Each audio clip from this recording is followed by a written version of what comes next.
Wait a little bit. All right, go. What's up, guys? Welcome to episode 3, Boys of Christ. We're getting excited today. We are coming at you live from the media podcast room. Today we got me, your host, Alex Holzappel, Ivan Sukrum, and Patrick Stanley. Yes, sir. A little overview of what we're going to be going over today is the parable of the unforgiving servant, the parable of the two sons, and how those connect to each other. And then our special part that we're going to be doing is if we're playing any sports this spring, and what sports are we playing? Sports. All right, so a little recap of last episode. We talked about Jesus' burdens and the relationship to Father. We talked about the very good question I think that everyone knows about in the Bible, the who do you say that I am? And then demons and mustard seeds. Sorry about that. Can't really talk today. All right. So we're going to talk about the parable of the unforgiving servant, give a little overview of that. What? My bad. I'm just kidding. So this parable starts off with a servant who is in debt to the king, and the king lets him go because the king has kindness in his heart. But another servant who is in debt to the same servant who got let go of the debt also has debt. So the servant gets really angry at that other servant and starts grabbing him, trying to choke him, and the other servants see that. They tell the king, and the king is furious that even though he let the servant go, the servant still demands money from other people. So he hands him over to the torturers, and that guy gets tortured. So not a good day for him at all. It's gonna start for real. So we're going to talk about how we should always forgive others. First off, it's just a good thing to do.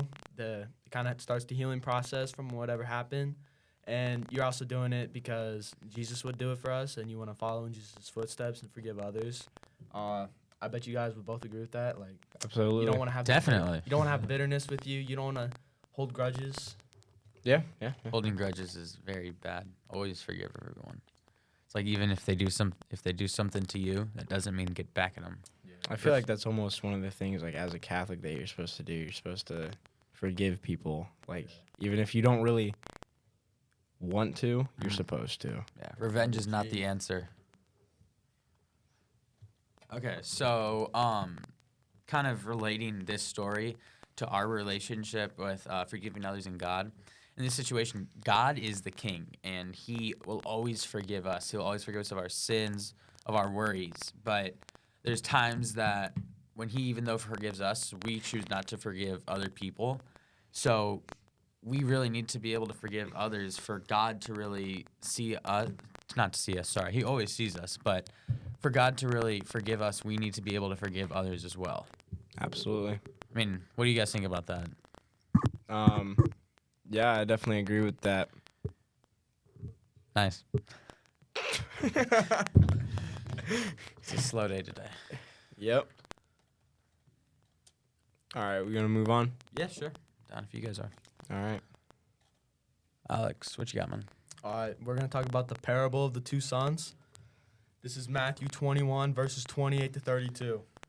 And this is short, but it's got a lot in it. So Jesus is telling a parable about a man who has two sons, and he tells both of them to work in the vineyard. And one of them says he will, but he just doesn't do it. The other one, he's like, no, but he does. And then Jesus is asking the crowd, which one of these sons did their father's will? Which one of them honored him? And everyone agreed it was the one that actually did the work, even if he said no. And then Jesus tells the people how God is just like God's like the father in that. We're like the children.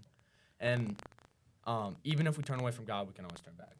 Absolutely. Definitely. Always have that choice to turn back to God. Even you could be the furthest thing away from being in a good relationship, and you can always get back into the relationship because God will always forgive us, even though we may not have the best relationship with him. All right, which son do we think is worse, and which son do we think is better? Gotta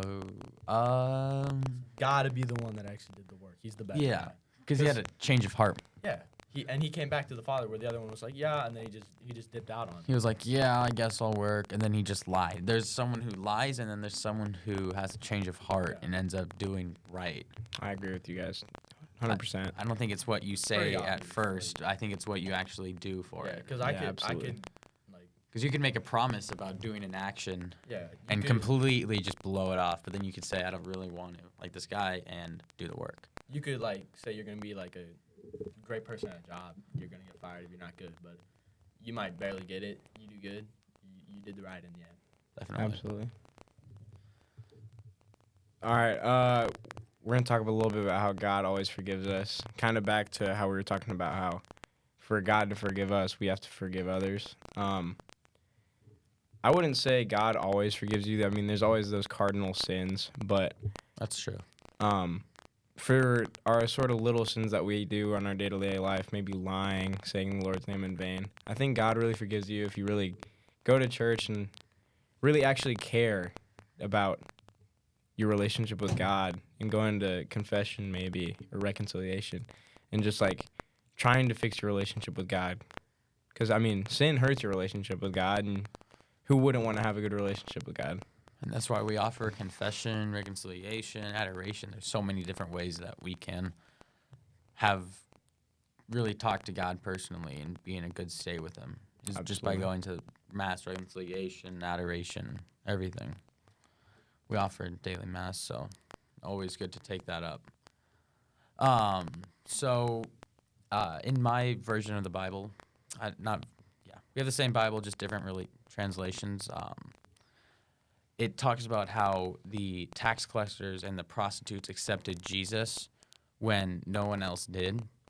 And it says that John came with,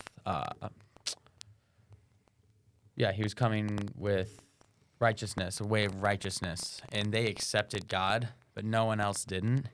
And I was kind of wondering, what do you guys think? Why do you think that they accepted them, but no one else did? I mean, in my opinion, I'm sort of thinking like Why do we think that they accepted Jesus and nobody else did? Or yeah, like why did they accepted Jesus, the Pharisees didn't?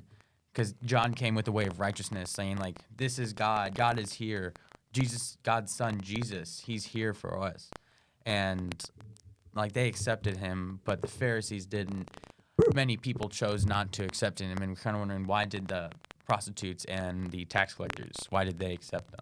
I think it's kind of like it's the same thing with the parable of the two sons, where like the Pharisees like talk all this, but they don't actually do the work. They don't really care about knowing God because they're only they're only in it for like the money. They only wanted the power and like control over the people. Where like the prostitutes and tax collectors, they were trying to have a change of heart and like turn to God and get away from their sins. Yeah. And they saw Jesus as that's the way to do it, to know Yeah. God. I almost feel like the Pharisees kind of, they're higher in society, so they kind of, I mean, and they were really fundamentalist when it came to believing in God, so they like went word for word on every law. And I feel like the prostitutes and tax collectors kind of like, they were considered lower down in society, and maybe they were willing to take more of like a leap of faith, so to speak, about their belief in Jesus and that he was really the Son of God, compared to the Pharisees and kind of just only believing what the Torah said. Yeah, that's a really good connection, like that leap of faith. I really like that too. I also think it is because like they had the education and stuff. They were always the people that walked around acting like they owned the place.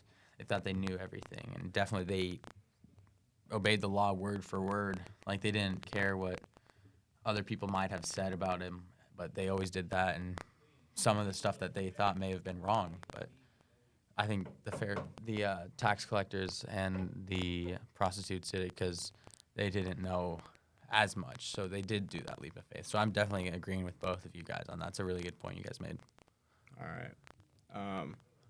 Might have to cut a few parts because we got the next group coming in, but we can still do our special part. Are you guys playing any sports this spring? I know I am. What are you guys playing? I'm playing lacrosse. What Back position? to back state champions. So What position? Oh yeah, better Um, not mess that up. no, I'm trying not to. I swear I'm not trying to mess that up. man. Minnesota? Midfielder. Trying to get a goal this year. That's my one goal is to get a goal. So, if that makes sense to you guys. What made you pick lacrosse? Well, my friends really pushed me to it, and I knew I'm not good I'm not good enough to play soccer, and I'm not fast enough to do track. So I thought, lacrosse definitely seemed fun, and my friends pushed me to do it, and I loved it. Yeah, I'm playing baseball this spring. Play a little first base, little Ooh, very pitcher. nice. Yeah. Why did I choose it? I mean, I've played it ever since I was 3 years old, so this will be my 12th year playing. Joey Meekins, be quiet. Come on, jeez, Joey. Yeah, that's kind of why I chose to play it. I mean, it's something that I really love. That Kind sounds good. of adds meaning to my life in a way. Always do what you love. Yeah, absolutely. All right, I think that might have to be it. Thanks for watching. Next time we're having a live podcast. Yeah. So definitely come over to Mr. Mullen's classroom. Thank you for watching, Bible Boys. We will see you next episode. All right. Peace.